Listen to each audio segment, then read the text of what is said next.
కడప జిల్లా పోరుమామిళ్ల మండల పరిధిలోని శ్రీ మద్దిమాను గురుప్పస్వామి దేవస్థాన భూముల విక్రయాల వ్యవహారాన్ని మెగా9 వార్తా కథనం బట్టబయలు చేసింది.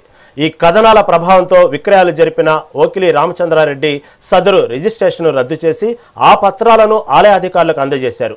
దేవుడి భూమిని తిరిగి ఆలయానికి అప్పగించడంలో కృషి చేసిన మెగా9 టీవీ ఛానల్కు ఆలయ ఈవో కృష్ణయ్య, చైర్మన్ మల్లికార్జునరెడ్డి కృతజ్ఞతలు తెలిపారు. ఈ భూమిని త్వరగా దేవస్థానం పేరు మీదకు మార్చాలని తహసీల్దార్కు లేఖ రాశామని, ఇవాళ అక్కడ ఆలయ భూమిగా బోర్డులు ఏర్పాటు చేస్తున్నామని చెప్పారు.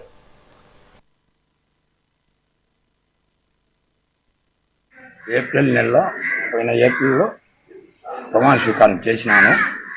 ఈ భూమి అప్పటి నుంచి భూమి అది ఇది అని కొంత అలిగేషన్ వచ్చినాయి ఈ పొలం మీద. ఇవి వచ్చినాక మేము మా ఈవోతో మేమందరం పరిశీలన చేసుకున్నాము. పరిశీలన చేసుకున్న తర్వాత దాన్ని పేపర్లో అది వేస్తాండే వస్తుంటే మేము ఏం సార్ అంటే ఇది సరే మరి ఏదన్నా చూసి మనము యాక్టివేట్ చేసుకోవాలని అన్నాడు.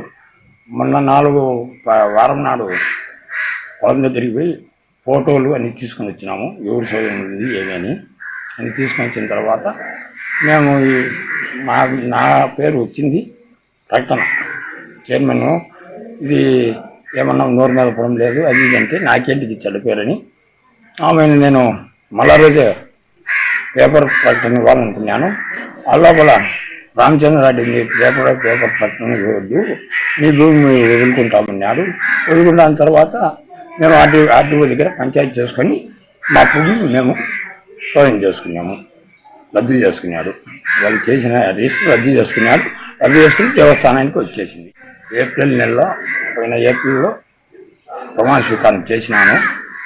ఈ భూమి